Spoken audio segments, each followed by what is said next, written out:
Hello, I welcome you in this session of hydraulic machines.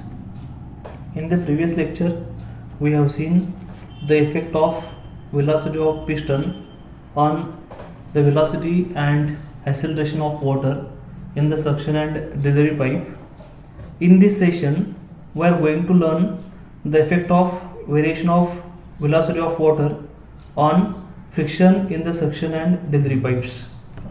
So, we know the velocity of water in the suction and delivery pipe can be determined from the expression V equal to A by small a r omega sin omega t, where V is the velocity of water in the suction or in the delivery pipe, capital A is the cross sectional area of the cylinder, small a is the cross sectional area of the pipe, omega is the angular speed of the crank in radians per second, r is the crank radius, and t is the time interval wherein the piston changes or moves by distance, say x. Now, when water moves from suction pipe, from the cylinder and from the delivery pipe, due to viscosity of water, the head loss takes place due to the friction. This head loss can be evaluated by a very popular equation known as Darcy-Weisbach equation. So, Darcy-Weisbach equation can be written as HF, that is head loss due to friction, is equal to 4F LV square upon 2GD, where F is coefficient of friction of the pipe, L is the length of pipe, V is the velocity of water in the pipe, D is the diameter of pipe, and G is the acceleration due to gravity. We know the velocity of water in the suction or delivery pipe is given by this expression.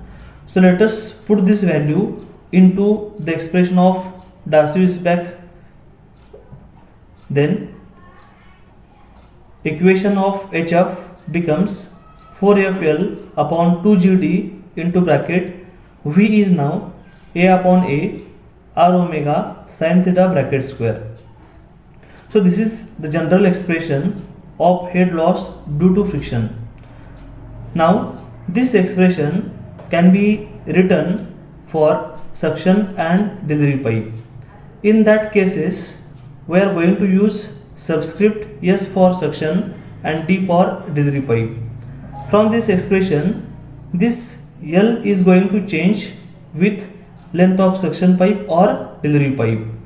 This diameter of pipe is now going to change with diameter of suction or diameter of delivery pipe, as well as small a, that is area of pipe, is now going to change by area of suction pipe or area of the delivery pipe. Rest of the things are going to be same. So this expression is written over here, HFS, that is head loss due to friction in the suction pipe, is equal to 4F length of suction pipe into diameter of suction pipe into 2G A upon cross sectional area of the suction pipe r omega sin theta bracket square, and head loss due to friction in the delivery pipe is equal to 4F length of delivery pipe by diameter of delivery pipe into 2G into A upon cross sectional area of delivery pipe into r omega sin theta bracket square. From this expression, it is clear that HF is varying with theta and the relationship is parabolic in nature. So let us find out the value of head loss at different values of theta.